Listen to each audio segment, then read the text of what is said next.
trying to understand creationism is like trying to understand quantum mechanics. Um, or even worse, the Indian tradition. Imagine how fascinating all the different gods and the Kali Yugas, and so it's like so complex and so difficult to get that it's actually quantic.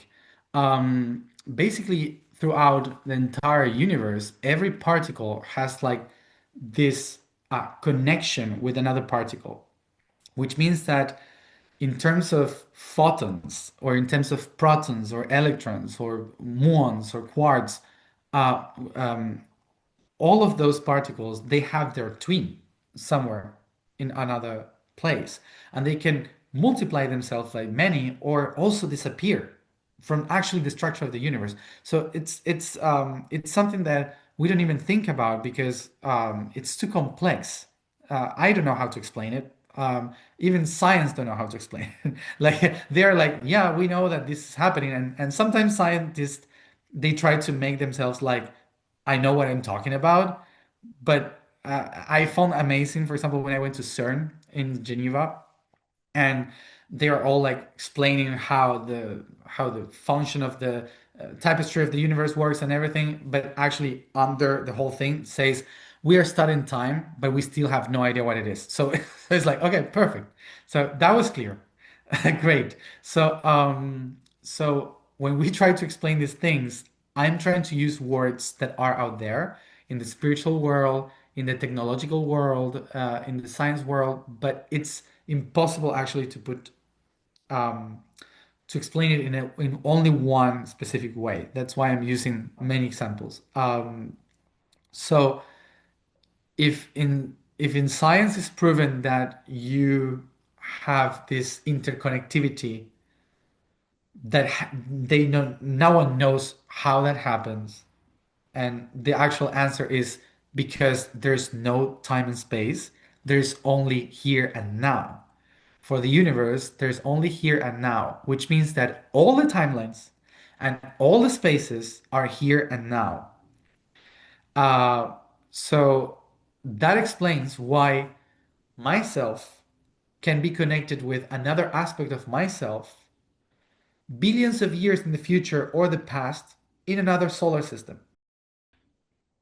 And even if that happened billions of years ago or will happen billions of years ahead, and it's like 1,000 galaxies from here, within myself, suddenly I can have a memory of that.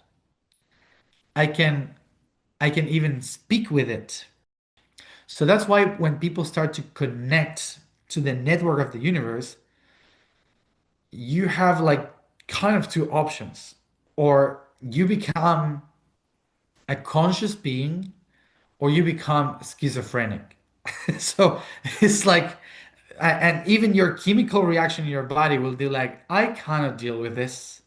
Like I'm breaking apart. So it destroys the way you perceive reality. So then you cannot relate with this reality anymore. That's why it's so difficult for a lot of people in spiritual awakening to then have a good relationship with life. And usually people that live in this reality say, oh, these people are getting crazy, or they're into drugs, or they're like in a culty or whatever, because suddenly it's so much that it's so difficult to make sense because you're accessing different timelines and different spaces, and they are all here and now. And that's what makes you, if you don't know how to administrate that in your energy, to find your north star, to put all of that information together in order, organizing your structure here and now, so you get lost, you poof, you get crazy because uh actually I like the in Spanish to get crazy, it's loco, loco. And loco is another word for location.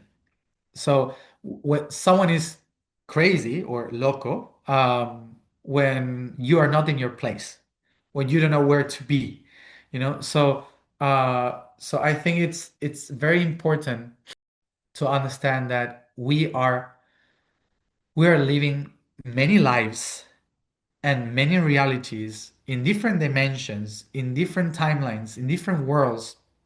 They're all connected to us all the time.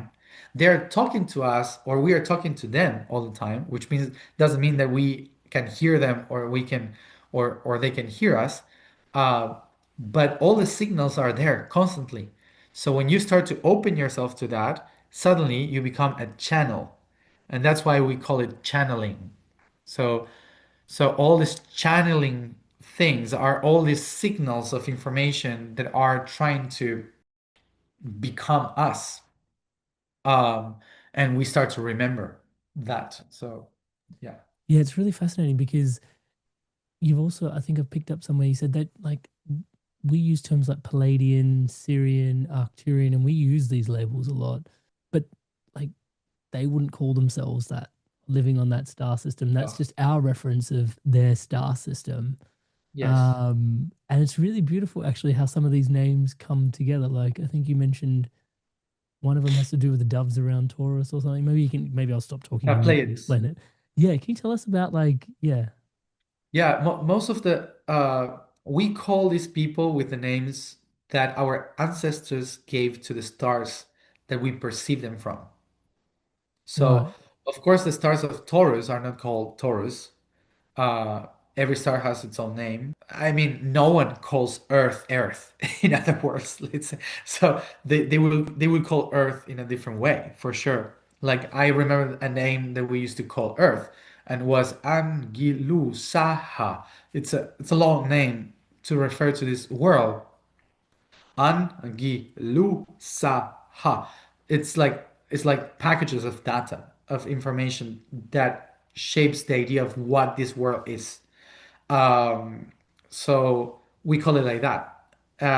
We have no idea of calling it Earth or the sun, call it sun.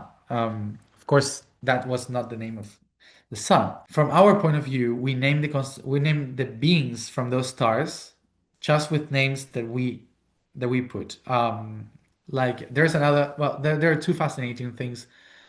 One when they call Arcturians to the Arcturians, or Pleiadians to the Pleiadians, basically because Pleiades means doves.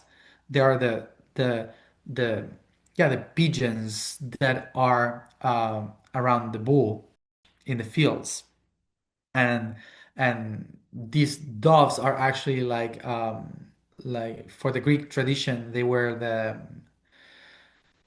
nymphs that were dancing in the water and they were like flying around the water, and suddenly the giant that was taking care of the bull, which is called Orion, um, that giant fell in love with them. So he was like he was a toxic masculinity.